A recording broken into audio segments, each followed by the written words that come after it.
m'appelle Hassan Ali, je suis l'expert en finance contrat de l'équipe d'assistance technique du programme d'appui à la société civile djiboutienne, financé sur le 11e FED à hauteur de 11 millions d'euros pour une durée de 3 ans en gestion indirecte entre le gouvernement de la République de Djibouti à travers une convention de financement signée entre l'ordonnateur national qui est le ministère des Finances et de l'Économie et de l'Union européenne, signée en décembre 2018.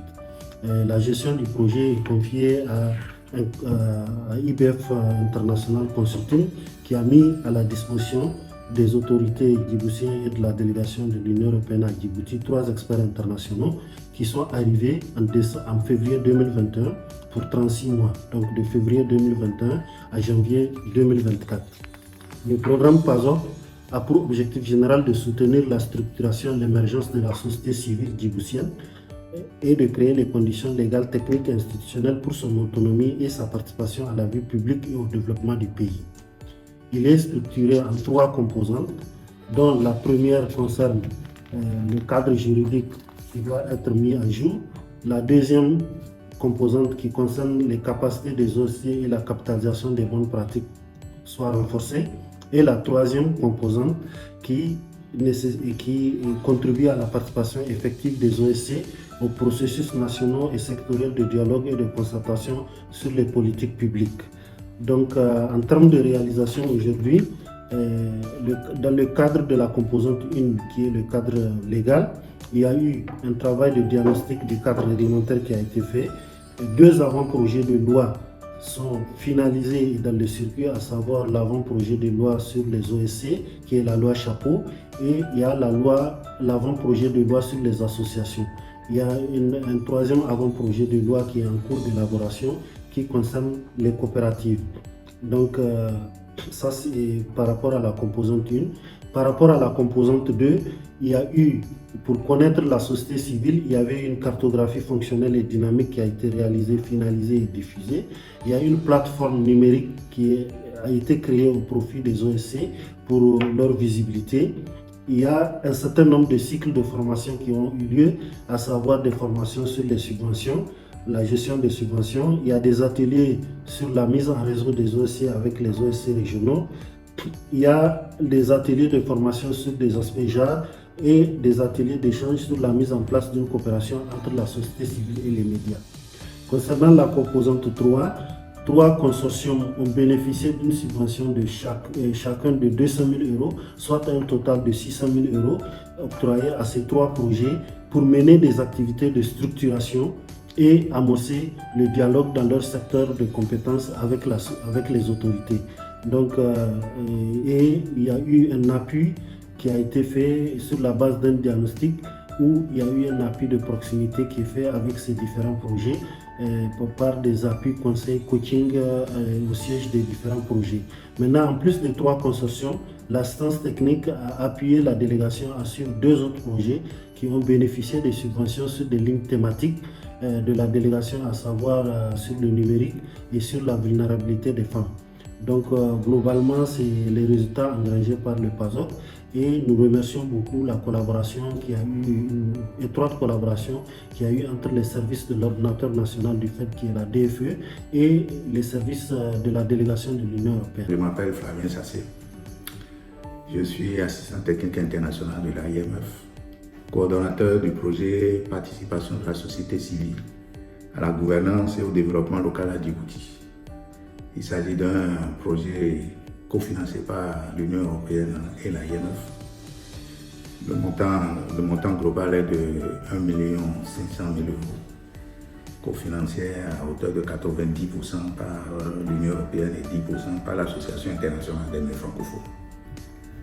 C'est un projet qui repose en fait sur deux piliers. Un pilier autorité locale et un pilier société civile.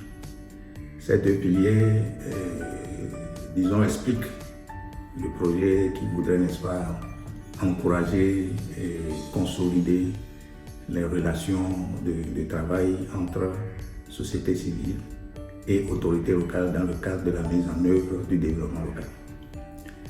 Et ça transférait nettement à travers les 3 composantes du projet. À savoir une première composante dédié à l'Association nationale des collectivités locales. Parce que quand je disais tout à l'heure, pilier autorité locale, il faut distinguer les 5 régions. Les 5 régions, les 3 communes de la ville de Djibouti, y compris l'Association nationale des collectivités locales de Djibouti. Donc cette première composante tente à renforcer cette association pour qu'à terme elle puisse développer des mécanismes de soutien aux autorités locales et à la société civile. Donc une deuxième composante liée au renforcement des capacités de la société civile qui devrait nous permettre de renforcer à travers des formations de base, à travers la mise à disposition d'expertise et d'équipements, les associations de base,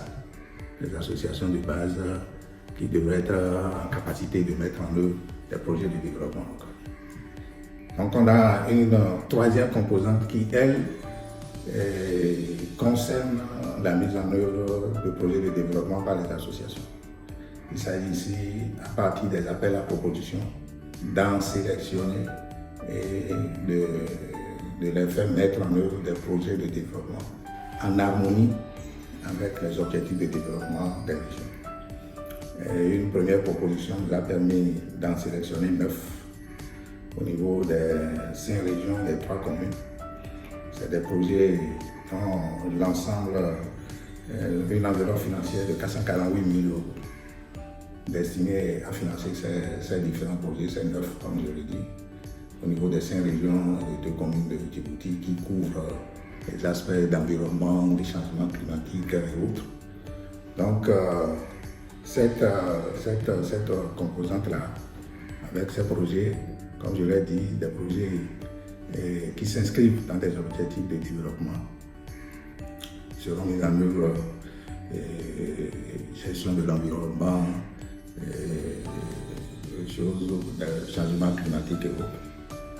Et l'idée, c'est que ces projets sont des prétextes de tirer vers le haut les associations de base. Donc on en sélectionne.